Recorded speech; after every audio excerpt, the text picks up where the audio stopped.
It's a Monday, and as usual, since it's a Monday, it is a chapter day today. In case you're wondering, we're on chapter 2 of book number 3 of Reaper Adventures, Freedom. Oh, there we go. Got it this time. This is the kind of rough draft covering type deal. Yes, just blade on the cover. So, that should be a full warning of you really don't want to bring your kids, because it's not kid friendly.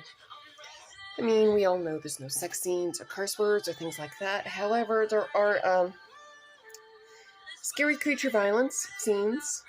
There's mentions of deal and behavior, which is more kind of scary creature violence, or just explaining a scary creature. There's a trial scene for the Archangel Michael and Prince Lucius of the Angelic Order, and a murder scene by the demon, and a mention of theft. Now, this chapter does not have any of that. However, it is still not kid-friendly. So, don't bring your kids.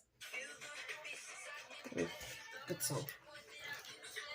So, chapter 2 is where we are at, and chapter 2 is where we will continue.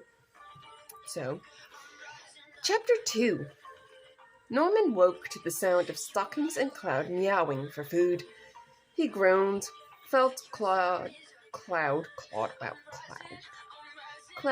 paw at his face as Stockings continued to meow as if her stomach was about to explode if she wasn't fed in the next 30 seconds. Because cats.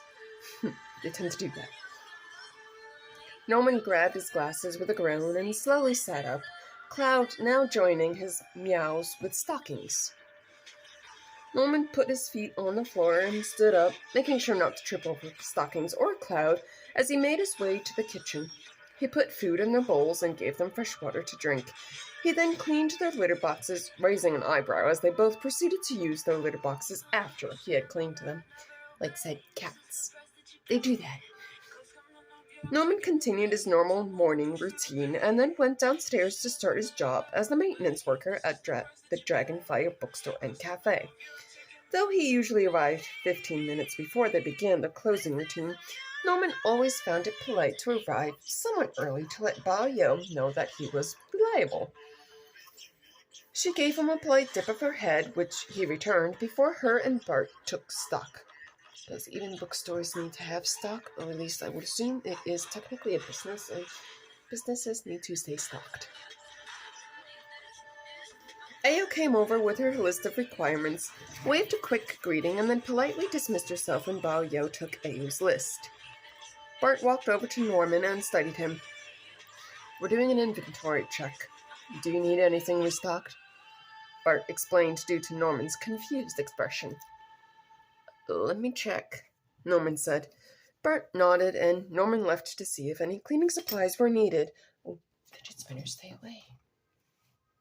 I said, no, stop spinning. Continuing. He wrote down the supplies required and handed the list to Bart after punching in for work. Because that is required and necessary. My hair is really getting long. Bart took Norman's list and went to find Bao Yo after a quick, unidentifiable noise. Norman began his work routine, making sure everything was clean and locking the back door to the Dragonfire bookstore and cafe.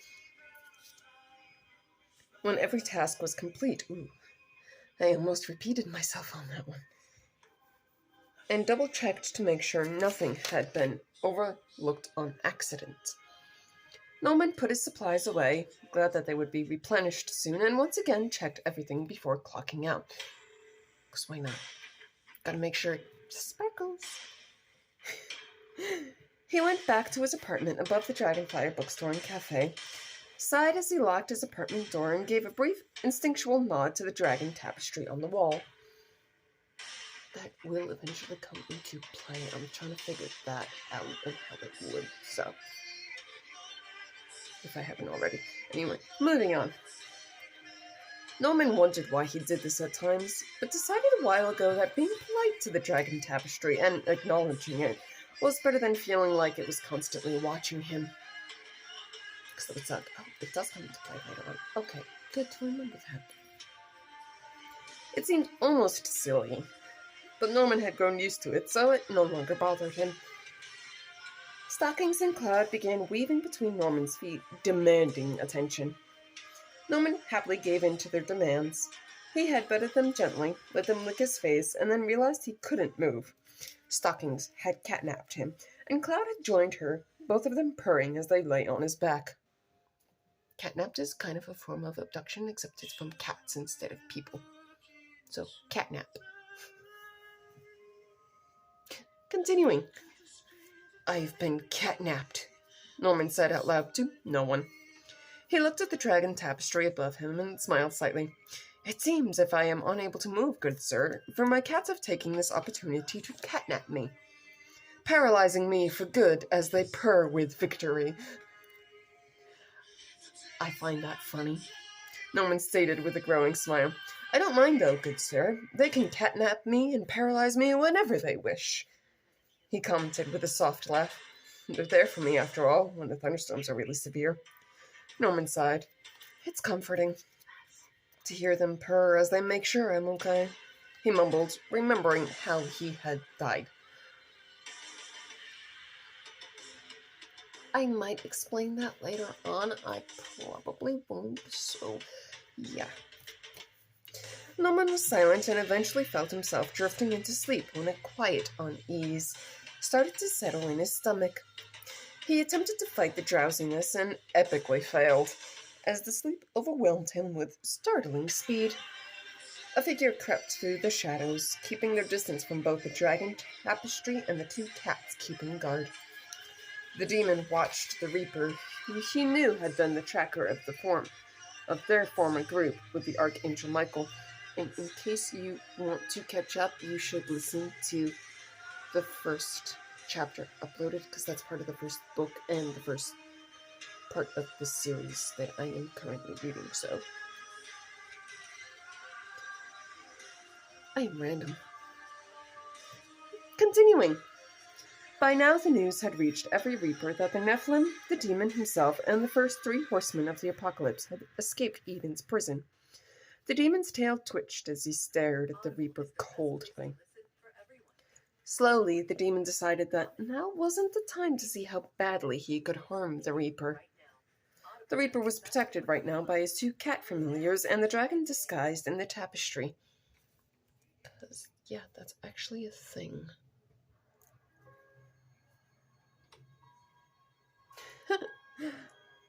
The demon growled softly and then left the apartment he knew the Reaper was renting from another Reaper. The demon lifted the deep sleep he had placed on the tracker and followed the presence of the other Reapers who obviously worked within the walls of the Dragonfire bookstore and cafe. The demon knew he would recognize the red-haired Scottish female Reaper. Yeah, he saw her and followed her, as well as a 19-year-old English male Reaper and a Chinese female Reaper. Though the Chinese Reaper appeared young, the demon placed her age of death at 20. She, like the Reapers with her, didn't notice the demon. Oh, have a grammatical error there. Oh no. He had carefully concealed his presence and had been doing so for a time. The 3 Reapers he was trailing were joined by 3 more Reapers. The demon paused and studied these ones. The oldest one in the group was no longer the Chinese Reaper, but the 13-year-old girl who was accompanied by a man the demon knew had once been a Viking, and a new Reaper who was invisible to the normal human eye. The demon turned around and headed away, making sure to not draw any suspicion to himself, because that would suck. That would really suck for them. Yeah. He made his way to an apartment complex, drawn by the presence of a Reaper far older than the 13-year-old girl Reaper. The demon paused and studied the man smoking outside. He wasn't the Reaper. The demon knew that. The elderly woman hurling insults at the individual smoking wasn't a Reaper either. The 28-year-old blonde female was not like the other people. She wasn't a Reaper, though, but something else. Souls of recently deceased had found her and swarmed around her, clamoring loudly for her help. The demon heard one sentence that he would always remember. "You're the only necromancer who uses your magic to help," was the sentence that the demon heard. He committed that sentence to his memory and left the parking lot of the apartment complex before the man smoking could become too suspicious. Because that happens too. Especially if it's a stranger in the parking lot of an apartment complex. Yeah, that happens. Continuing. The demon headed to where Payne's adoptive family's house was, taking the detour Payne had pointed out, and easily found the place Payne, war, famine, and pestilence were currently residing. Payne, or the Nephilim as the demon called Payne, was eating the food he had made. Judging by the portion, the Nephilim had cooked for everyone, only to have no one else interested in human food. Because, yeah, well, they're not exactly human. So, yeah. Anyway, continuing.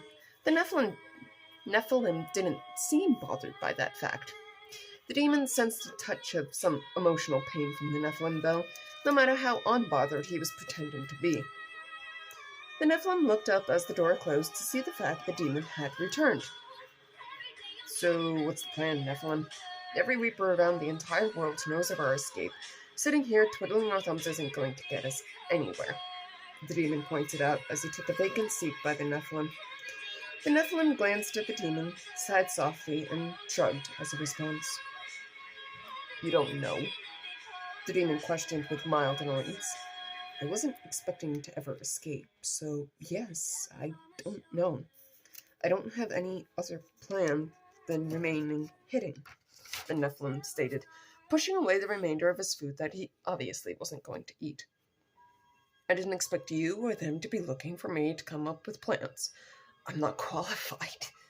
I have limited combat experience, and I don't know how to wield a weapon if I think about wielding said weapon. Yet you and them are looking to me to figure out what to do next? I don't know. The Nephilim shouted. I'm not actually going to shout, so just imagine that was shouting voice. Oh, yeah. He took a breath, muttered a quick apology, and then left the building, unsuccessful in his attempt to not slam the door behind him. No one cares. No, that one works. Sorry, music, picking and choosing, it's a thing. Continuing. War, famine, pestilence, and the demon were shocked into silence. All of them knew the Nephilim wasn't lying about what was happening. The Nephilim wasn't qualified to lead. Not yet, anyway. The demon sighed and then realized that he didn't sense the Nephilim's carefully concealed presence outside the building. War, famine, and pestilence obviously noticed that fact as well. He'll be back. He's got nowhere to go right now, the demon told them. After a prolonged absence, though, when the sun began to set, the demon decided a search party of their own with war, famine, and pestilence was required. Yeah. There were no objections, as they each went their separate ways after agreeing on a meeting place. And that is the end of Chapter 2. Chapter 3 is next week. So Chapter 3 next week. Chapter 2 is complete, and that'll be Monday, as usual. Time unknown, because I don't usually actually try to keep up a certain time, but sometimes it doesn't work. So, yeah, anyway. Next Monday is Chapter 3. Probably around 8, 9. I need an SNAD break. That was a lot of reading. Anyway, I have some accounts if any of you are all interested. Let's not choke on my drink. I have a Wattpad account, which is at Tempesta771. I have a TikTok account, which is at AirdronCraven2. No uppercases or spaces, and I think you can look up the name Tempesta Braveheart if you can't find the at AirdronCraven2. I'm not completely sure, so don't quote me on that. Oh my god, that Vi is still alive. Sorry. I have an Instagram account, which is under the name Tempesta Braveheart. No uppercases, no spaces. It's also under the name Airdron Craven, which is my Facebook account. My Snapchat account is the same name, Airgen Craven, except it has no uppercases or spaces like my Facebook account. And we're all watching my YouTube, which is under the name Tempest the Braveheart. And I'm sorry if I'm distracted, but that fly is annoying. I have been trying to kill it for the past 2 days. And it's not dead yet. So, anyway, those are the accounts. Chapter 3 is next week. Chapter 2 is now complete. I wish that fly would die. And peace out, Girl Scouts, and enjoy the mental hilarity.